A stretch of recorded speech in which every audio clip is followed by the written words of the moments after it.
OpenAI pulled up at 25 billion at the end of February. We don't know the March number. So they could have went nuts and also added a massive amount, but it seems like barring something spectacular, they are at least a couple billion ahead.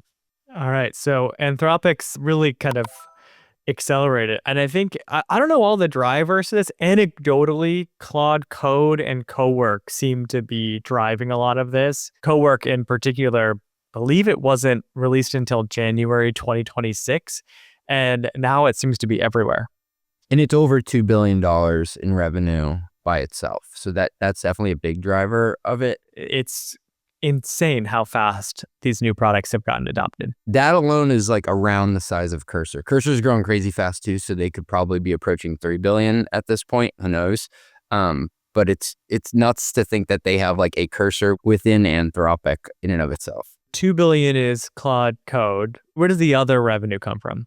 The majority of it comes from the subscriptions that we pay for, and then just the pure usage. So the token maxing of people at all these companies hooking up everything to it. So the constraint at this point is really just to have enough compute capacity. And what I'm noticing from talking to so many of these other AI companies, Kyle, a lot of them are almost reselling Anthropic in a lot of ways. So a rising tide lifts all ships with the investments that are going into all these other companies, like a Posthog, for example.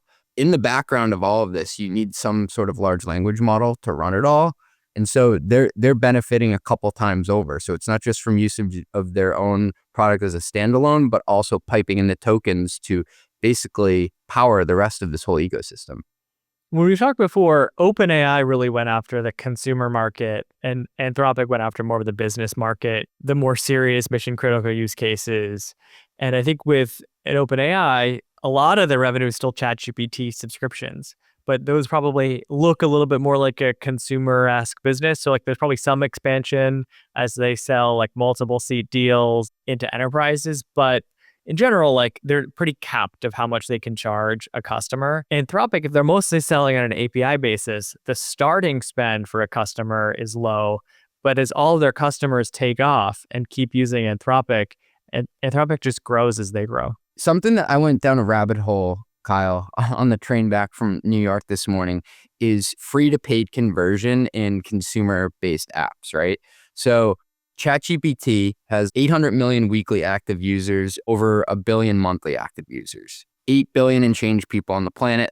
That's a lot of mind share, right? 5% of them pay on a monthly basis. So mid to single digits. That benchmarks reasonably well against other consumer apps that have a free and paid offering. So I remember I went down a deep dive on Grindr because I interviewed their CFO. They have one of the highest at 7 or 8%, and it fluctuates there.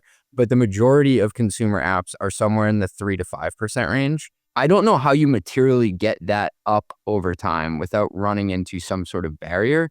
It would be crazy to think that they ever get it to 25% just based on the wallet share of what people can pay. Like, I don't think the majority of people in Africa are going to be able to pay $20. They would have to localize the pricing there.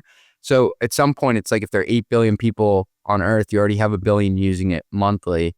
One of the variables would have to change significantly for this to keep going. Well, yeah, that's where I think the Anthropic model is selling mostly the API or to serious users. You can grow as the overall AI economy grows. The big thing is you have to make sure that people keep your product in. So you need to always have the best product. And you really hope that people don't move to like open source models or their own homegrown models. You really need to lock those business users in. Like the worst thing would be you get your customer to be spending like hundreds of millions with you and then they graduate off of your product.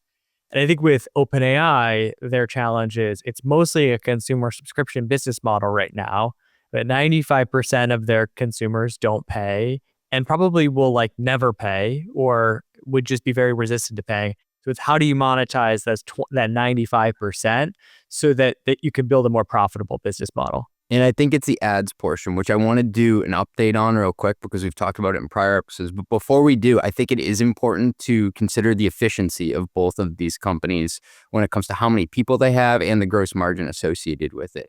So anecdotally, people are saying that Claude got to the 30 billion in a much more efficient usage of compute to run the latest and greatest, like high grade models that most of these people are buying. So it seems like their gross margin is stronger than OpenAI if you were to do it on an apples to apples basis. However, they do have a bit of compute that they resell to customers like Microsoft and others that you could technically mark down, but it's not enough to move the needle. What really caught my eye is there's a tweet from Matt Slotnick, who I follow on X, and he had brought up the revenue per head. And so we always talk about how much cash these companies are burning. But if you were to do the simple math on how many employees Anthropic has versus how much revenue they're bringing in, 30 billion over 3,000, it's approximately, check my math here, Kyle, that's $10 million in revenue per head. That is so impressive. I mean, they're still burning cash. I'm hard pressed to think of too many companies that are higher than this, like maybe OnlyFans. That's the only one I could think of, or like Craigslist back in the day, I think was like $11 million per employee. But this is the highest I've seen. Ali and the team at Tabs are building something that directly addresses one of the biggest headaches I see finance teams deal with today. Pulling data from your ERP, your CRM, your FP&A tools, and your usage systems and actually making it all work together. If you're running usage-based pricing or complex contracts, you already know how this usually plays out. Contracts live in one system, usage data lives somewhere else, billing happens in another tool. RevRec gets layered on top at month end, and finance ends up just reconciling everything by hand to close the books. This is exactly the problem Tabs was built to solve. Tabs is an AI-native revenue platform built for controllers and CFOs. It brings together data from your ERP, CRM, and real product usage into a single system of record. From there, it automates billing, collections, and revenue recognition without finance having to duct tape workflows together every month. If usage-based revenue is core to your business, this is the future of how billing and RevRec get done. Go check them out at tabs.com/run. That's tabs.com/run.